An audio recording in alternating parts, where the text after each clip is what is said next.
Hello world! I'm Chris Pirillo, and you're watching another live edition of the LockerGnome Daily Report, or TLDR for short. Your daily dose of not just the news, but answers you can use, like an answer to the question, Chris, where can I ask you questions? Well, you seem to ask me questions anywhere and everywhere, so that's an answer to the question. All right, everybody, see, it's been a great show. All seriousness aside, thank you for tuning in, whether you're watching live as one of the patrons, aka the Super Nomies, starting at just $2 a month. That's when your bonuses kick in. You can watch all the videos that I do, including videos that I don't make public. Today, the bonus video for the patrons was a Q&A around Android M. My thoughts on Android M, the next version of Android. And I figured this would be a question that the whole world would have asked me today. But in looking at the open Facebook thread that I use to be able to draw questions from, it seems, unfortunately, that a lot of you didn't see that status update, or you have zero questions for me. One of the two. You never really know when it comes to Facebook. But don't worry, I do have a few questions that I will be addressing in this particular broadcast. But I thought we'd be rolling forward with something today, and we've got a sponsor this week. And right now, they're working on a couple more things. But the good news is that every TLDR broadcast on YouTube this week will be made public. Well, including this one. We do Mondays and Fridays. Those go public when after they've gone live. But we'll be doing that, or we should be doing that with every TLDR broadcast this week as a bonus. That's what happens when we get a sponsor. See, I've been trying to get a sponsor every week, but it doesn't always happen. So, thanks again for tuning in. Okay, so before I dive too deeply into the AMA, even though there are not a lot of Q's to A, let me go ahead and address the title of this video. 7 awesome smartphone stands you'll want to own. Now, this is just my opinion. This does not, my opinion, that means it's not facts, Jedi. This isn't a fact, it's an opinion. Or what is that animated GIF from the Real Housewife? That's my opinion! Isn't that funny, hon? I thought it was hilarious. It's much more fun when it's an animated GIF. Oh, speaking of... Oh, no, hang on. I will address the title, and then I'll talk about one of the apps that I discovered over the weekend. Okay, so these are already posted, and they have been shared on the LockerGnome Twitter account. You may have been following, but it's now been posted, or they've now been posted on LockerGnome.com. These little seats, these little stools, chairs, those are for your smartphone. So you can have a chair for your smartphone. And if you do not offer your smartphone a chair, that's rude. This is a magnetic stand, and I believe Hazen is the one that pointed this out. Magnets, how do they work? I posted that as the teaser, and some people said, come on, magnets, it's science. I'm like, you apparently are not familiar with that meme. Well, anyway, that's a magnetic smartphone stand, kind of neat. This I thought was the most unique. Little shoes for your smartphone. See, you've got a little, that would not be a lightning adapter outright, but it would fit within a lightning port, and then you stick it in, and then you've got your phone standing up on its own shoes. Come on, I thought it was kind of unique. This one's kind of unique too. It's like you left your phone in gum. That sucks. But it's funny, if it's, you want a stand that's unique, there's a gum stand. It's not fully gummy. Don't chew it. Don't try that with your own gum either. That'll get messy real quick. If you need to keep a hand on your phone as it sits on your desk, well, there's a pair of hands. It comes in a variety of colors. These happen to be red. Looks like a pair of hands holding onto a phone. That's unique. Okay, here's a Thinker. Now, on the page for the Thinker smartphone stand, you can see this Thinker is thinking while he's looking at a smartphone. There are other fun phone stands on the page for the Thinker as well, but this is the one that I thought was most unique. It's kind of like a work of art. What would happen what would have happened if we had smartphones back in the day when the Thinker was originally carved? I don't know. This is a bit more tech-ish. This particular stand, it's kind of got an adhesive on the stand so that you can just put your phone on it and then it just sticks there. It's kind of neat. I think of it more like the high-tech gum. It's the easiest way to frame it. But it's elegant, it's slick, not as fun, but maybe you want some kind of stand that doesn't look like it was kitsched up. I don't mind kitsch every so often. But anyway, that's a slicker phone stand. And then, of course, recapping with my favorite, the little feet. Come on! Smartphone with feet. All right. Maybe you'd be more impressed with knowing that Cosmina is celebrating her birthday today. Happy birthday, Cosmina. Cosmina has been very, very helpful in terms of putting some details together for our upcoming events this year, Vlogger Fair and Gnome Decks. Hope to see you at both of those events. If not both, then hopefully at one. She apparently shares the same birthday as Oscar the Grouch. Happy birthday, Oscar the Grouch. I went out and I found this, what would it be? It was the original figure. One of the first figures that I ever had when I was growing up. It was an Oscar the Grouch Little People. And I posted this to Twitter, my Twitter account this morning. This little Oscar the Grouch. See that guy? That was a figure. One of the first figures I ever had. And I thought about, actually getting it again. Just a little Oscar the Grouch, just a little, you turn his head and the canlin goes up and down. I wasn't the only one, apparently, who had that Oscar the Grouch figure. There were a ton of little people from Sesame Street, including Mr. Hooper. I had him as well. We had the set. No longer, though. The set no longer exists, apart from finding it in some kind of vintage auction or what have you. Or maybe you're lucky enough to still have the set. Maybe you're more interested in the Summer Mac Essentials bundle. We have that 90% off at deals.lockergnome.com. Windows 10 hands-on, a good start. That is for free. Now, by the way, I'm currently downloading the latest build 10130, the build for Windows 10 on my Surface 3, Surface Pro 3, sorry. There's the Surface 3 and the Surface Pro 3. I have the Pro. And at some point this week, I will be trying my Pocket 7 on that Surface Pro 3 as well. So I'm going to update to the latest version of Windows. It's downloading right now in the background and moving along at a snail's pace. But the Summer Mac bundle that we have, is obviously for OS 10, not Windows. See, there you go. I talked about Mac and PC, and we're only a few minutes into the broadcast. I say I'm doing pretty well. So the Windows 10 hands-on is also free. Air server mirroring receiver, 33% off. Now, this is useful if you have OS 10 or if you have any iOS devices that use AirPlay. This would allow you to AirPlay to more of your devices that you already have. And we've got it on sale, 33% off. We've also got, for free, the Google Gadget giveaway, free, deals.lockergnome.com. That's really where you want to go for all the deals that I can't even cover all the deals that we post every day. But I see that a lot of you have been active on the deals website, and I'm very, very grateful for that. Some of the tweets that I monitor on a daily basis, most of them happen to be in relation to the deals.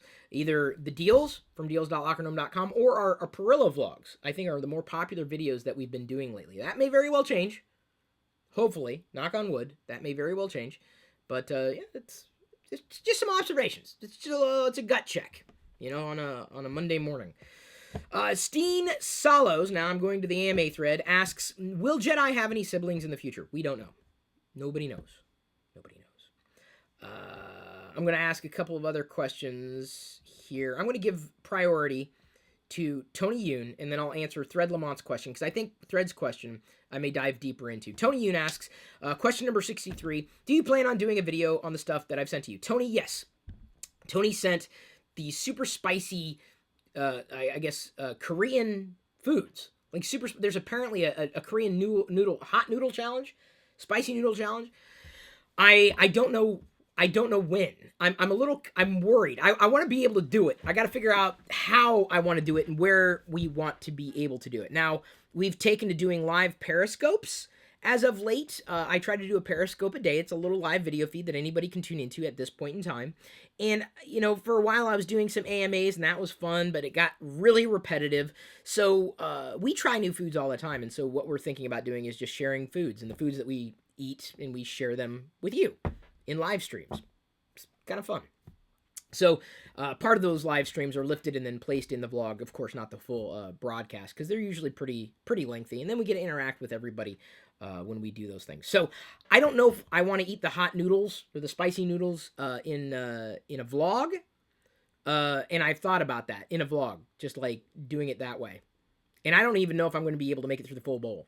I don't know if I'm going to be able to handle that. But Tony sent a whole bunch of goodies, and it may end up being the vlog for that day.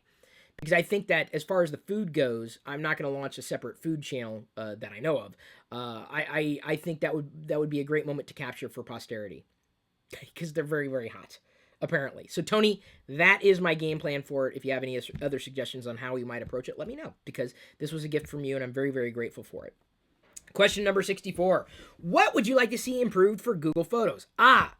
So I do plan on doing a Q&A this week covering Google Photos versus Apple Photos. I've got some thoughts on that.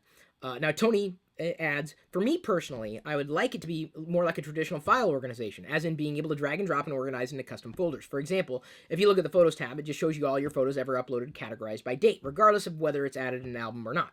At this point, you almost have to organize them first on your PC before you upload them, becoming a tedious task. The categories feature is revolutionary, but it cannot be entirely trusted, as I found a picture of a slice of cake under the category flowers.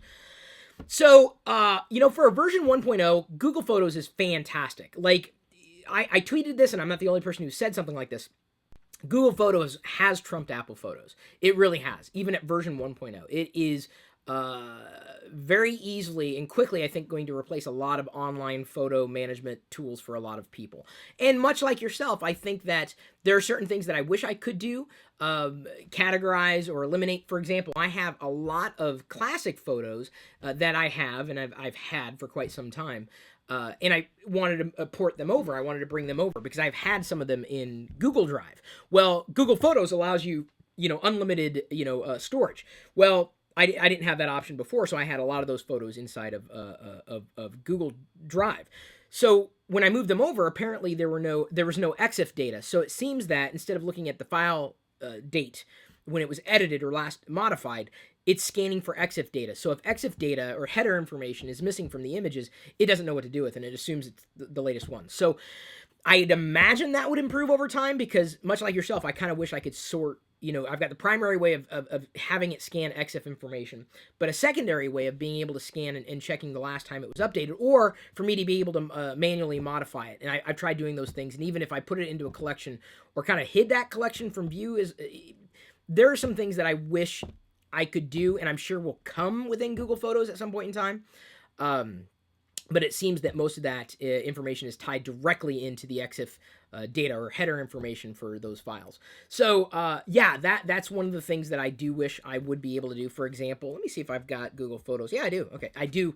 I have it. I was looking to see if I had the app installed on my iPad here, because I uploaded over the weekend a series of images that...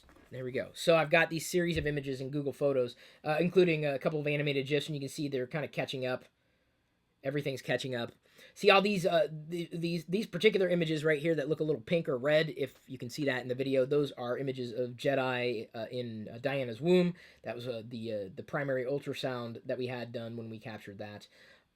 So I wish I could move those away from being here at May 2015, because I wish I would stamp them at the time that they were actually created, but apparently I can't do that. And then I had all these like classic images that I took on one of the first, if not one of the first, the first camera phone I ever owned. I still have pictures from. And unfortunately there was no EXIF information tied into the images taken from that. So then I had some store photos where I took pictures. We had pictures of me in all the awesome geeky hoodies that we sold at store.lockergnome.com or shop.lockergnome.com.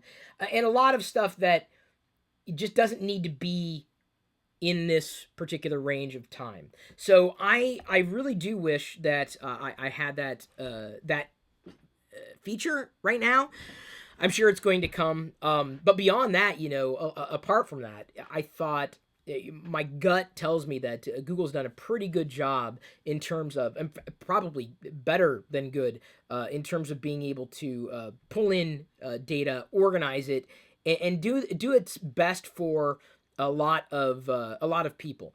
I may be an Edge user, Tony, you may be an Edge user, but for example, if I go to search, because this is how you pull up a variety of alternate views, like I've got to be careful about doing this, but searching through people's faces, places, things, etc. It's nice for some automatic categorization, but there are some faces that are tied into people that I'm like, I have this person's photo in my library. I really don't care about this person's face. and I can't hide that person's face, and I can't, easily manage that. A lot of that is just automated. So I think a lot of those automated features have been good up front, but the more automation that they allow you to modify, I think the better the app is going to be for a fine-tuned controls. But outright, more than anything, it's kind of forced me to eliminate certain faces from my library. I'm like, why do I have this face in my library? I don't need this photo. I don't want to keep this photo. I'm gone, deleted, removed, forever.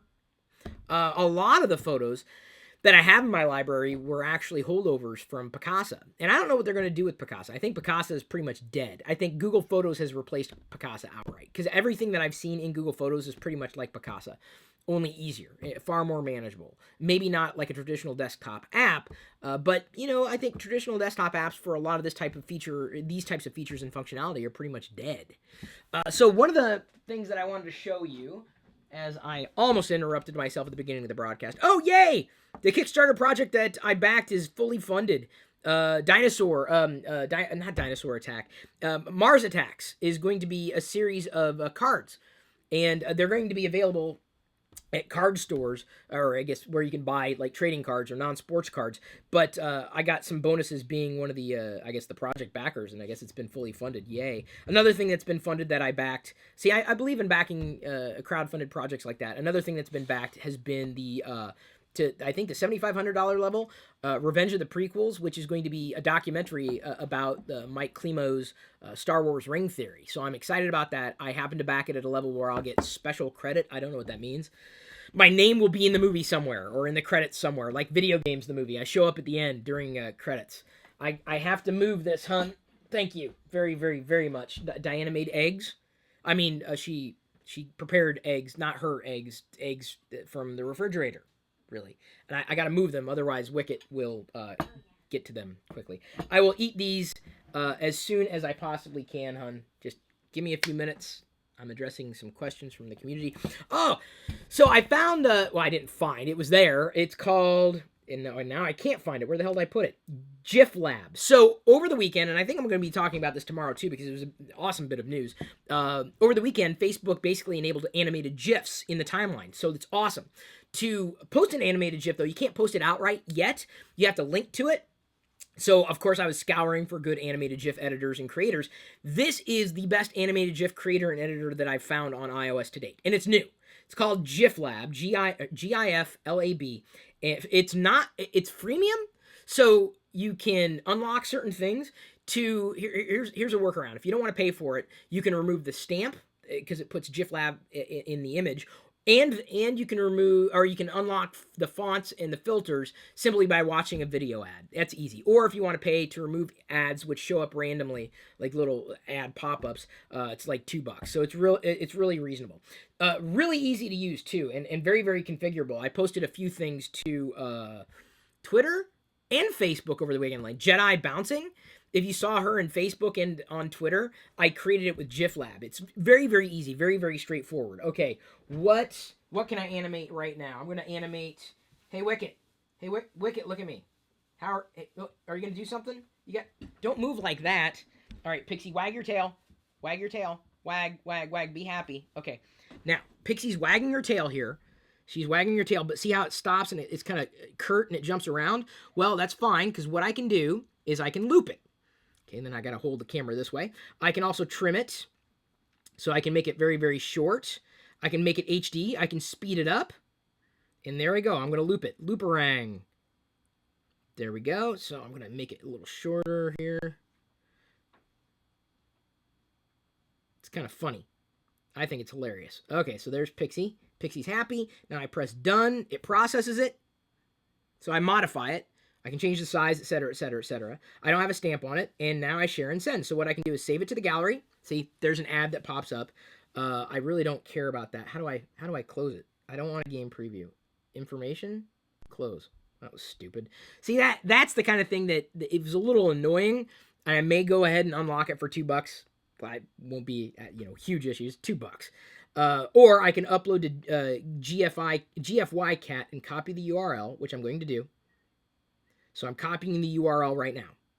So what's going to happen is I'm going to take that URL and I'm going to paste it into a Facebook status update. Of course, it seems to be taking a lot longer than expected to upload it. Let me go ahead and now pop over to my Facebook app and create a status update, which is going to surprise a lot of people. And I'm not going to like type any text, but the cool thing about that is what's going to happen is that people are going to see it now and not understand exactly what was going on up until the point where they actually see this particular video. And then they'll say, oh yeah, I saw Chris create it. Okay, so there we go. This should work. Even in the latest Facebook app, it should work.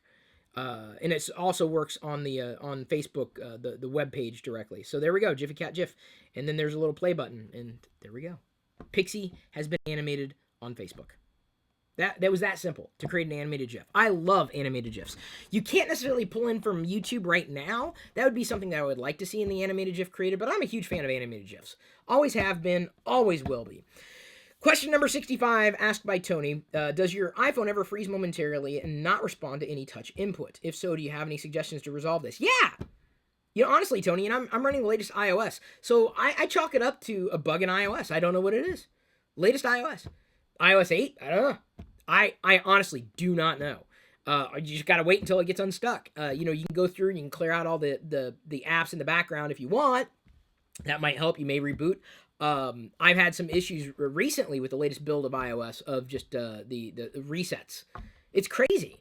I would expect and I would hope that a lot of that bugginess would be diminished, if not completely eliminated, with iOS 9. That is my hope at this point. But yes, it does freeze momentarily, and you kind of have to wait a few seconds for everything to be good again. And it kind of sucks when that happens. Thread Lamont asks, do you think people who are homeschooled can get into successful colleges? And what advice for homeschoolers do you have? Do you think college is relevant to someone who wants to get into software development? You know, Thread, I have covered this at points in the past, you know, so I'd hesitate to dive too deeply into it again. But I think you could get into successful colleges if you know your stuff. I mean, you're going to have to go through an admissions test. You're going to have to, you know, show that you know what's up and what's down, so to speak. And the college will, you know, accept you or deny you. And I don't know if that's necessarily going to be based upon which school you came from. It's going to be more like what knowledge have you necessarily mastered at that point in your life where you want to go into college. So as long as you're able to, you know, present yourself in such a way that, you know, you've shown a mastery of knowledge such that, you know, you pass that bar, so to speak. Not to be confused with the bar, you know, in lawyer speak. You know, I think you're going to be as well off as anybody who had gone to a traditional school. I think the idea of being homeschooled is far less of a taboo topic than it used to be. You know, I'm very much looking forward to practicing some homeschool tactics with Jedi as she gets older. You know, this is something that I think is just going to happen as time goes on. You know, just not only because she has a chance to see me do my thing every day and hear me talk about various topics, you know, me talking about current events or things that, you know, are worth talking about and thinking about and applying critical thinking skills to. But there are a lot of resources that are currently available. There's an app that is currently now, let's see if I can find it.